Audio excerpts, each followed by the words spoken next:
আসসালামু আলাইকুম আমার ইউটিউব ফ্যামিলি, কি অবস্থা সবার? আই হোপ আপনারা আল্লাহ তাআলার রহমতে ভালো আছেন। আলহামদুলিল্লাহ আল্লাহ তাআলার রহমতে আমি আমার পরিবারের সবাই ভালো আছি।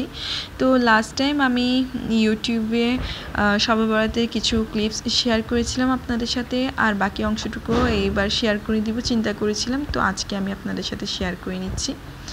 আচ্ছা, তো হালুয়া আমি রেডি করে নিয়েছিলাম শবে বরাতের উদ্দেশ্যে, আর একটু চিনিটা কম হয়ে গিয়েছিল। চিনি কম হওয়ার একটাই কারণ হচ্ছে আমরা রোজার ছিলাম, যে কারণে চিনিটা আর টেস্ট করে দেখতে পারিনি।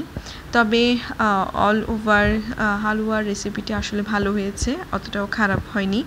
তবে চিনিটা একটু বাড়তি হয়ে গেলে কিন্তু হালুয়া রেসিপিটা আরও পারফেক্ট হতো।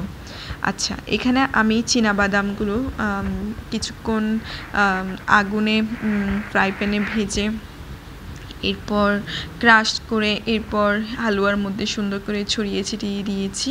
এতে করে হালুয়ার টেস্টটা আরও পারফেক্ট হয়েছে। আপনারা চাইলে এভাবে ট্রাই করে দেখতে পারেন। এটা কিন্তু খুবই মজা হয়েছিল। একটা যে ক্রাঞ্চিনেস বাদামের, সেটা কিন্তু খুবই ভালো লাগছিল। প্রতিটা বাইটসে যারাই পেয়েছে হালুয়া সবার ভাগে কিন্তু এই বাদামটা পড়েছে, কারণ আমি পুরা চারদিকেই ছড়িয়ে দিয়েছিলাম। আচ্ছা, তো অল ওভার কিচেনটাও ক্লিন করে নিয়েছি। কিচেন ক্লিন করার পর হালুয়ার পরিবেশনটাও আপনাদের সাথে শেয়ার করে নিয়েছিলাম। তো এটাও আমি আপনাদের সাথে শেয়ার করছি, দেখেন। আই হোপ আপনাদের কাছে আমার ব্লগটা ভালো লেগেছে, আর ব্লগ ভালো লেগে থাকলে অবশ্যই আমার চ্যানেলটাকে সাবস্ক্রাইব করে দিবেন। আচ্ছা, তো শবে বরাতে সারা রাতটা ছিল রান্না বান্না, ইফতার, ইবাদত এগুলো নিয়ে। আর মুরগি আর ডিম আমি একসাথে মিক্সিং করে রান্না করে নিয়েছি। এটা এত টেস্ট হয়েছে, আপনি চাইলে ঘরে ট্রাই করতে পারেন। আচ্ছা, তো সব কাজকর্ম কমপ্লিট হওয়ার পর, রান্নাবান্না সব কমপ্লিট করবার পর এরপর আমি টেইলারওয়ালা আমাকে ড্রেস দিয়ে গিয়েছিল। তো ড্রেসটাও দেখেন, আমি শবে বরাতের জন্য সেলাই করেছিলাম। আরও অনেকগুলো ড্রেস কিন্তু টেইলারের কাছে রয়ে গিয়েছে। এক এক করে সবগুলো ইনশাল্লাহ এনে দিবে, ঈদের আগেই সব কিছু এনে দিবে ইনশাল্লাহ। তো দেখেন, এটা জমজম সুইসের মধ্যে লোনের 3 পিস।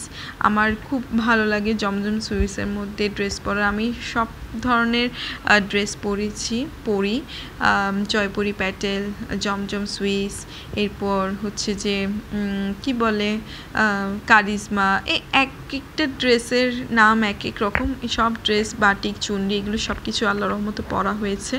তো আরও কিছু টেইলারের কাছে আছে, যখন একটা পরবো তখন সব আপনাদের সাথে ইনশাল্লাহ শেয়ার করে নিব। তো এটা না আমি শবে বরাতের রাত্রেবেলা পরেছি, আমার কাছে খুব বেশি ভালো লেগেছে। আর পরার পর আমার কিচেনের সাথে যে ছাদটা আছে, সেখানে যে আমার প্রতিবেশী, আমার ভাড়াটিয়া আপুটা, উনি আমাকে মোমবাতি জ্বালিয়ে দিচ্ছিল। আসলে বিয়ের আগে আমি মোমবাতি জ্বালাতাম, তারাবাতি জ্বালাতাম, এগুলো আর নাই এখন। তো চিন্তা করলাম একটু মোমবাতি জ্বালাই। নতুন ঘরেও চলে এসেছি। নতুন ঘরে আসবার পরে তেমন কোনো কিছুই করা হয়নি। তো চিন্তা করলাম যাচ্ছে একটু মোমবাতিটাই জ্বালাই, সুন্দর লাগবে, বাহির থেকে দেখতে সুন্দর লাগে, জাস্ট সুন্দর লাগে এই কারণেই জ্বালিয়েছি, অন্য কোনো কারণ নেই, অন্য কোনো রিজন নেই। আচ্ছা, তো ব্লগ আজকে এতটুকুই শেষ করে দিচ্ছি। সবাই আই হোপ ভালো থাকবেন, সুস্থ থাকবেন। এই কেকটা আছে না, এটাও কিন্তু আমার ভাই এই দিনটাতে এনে দিয়েছে শবে বরাতে। এনিওয়েজ, আল্লাহ হাফেজ।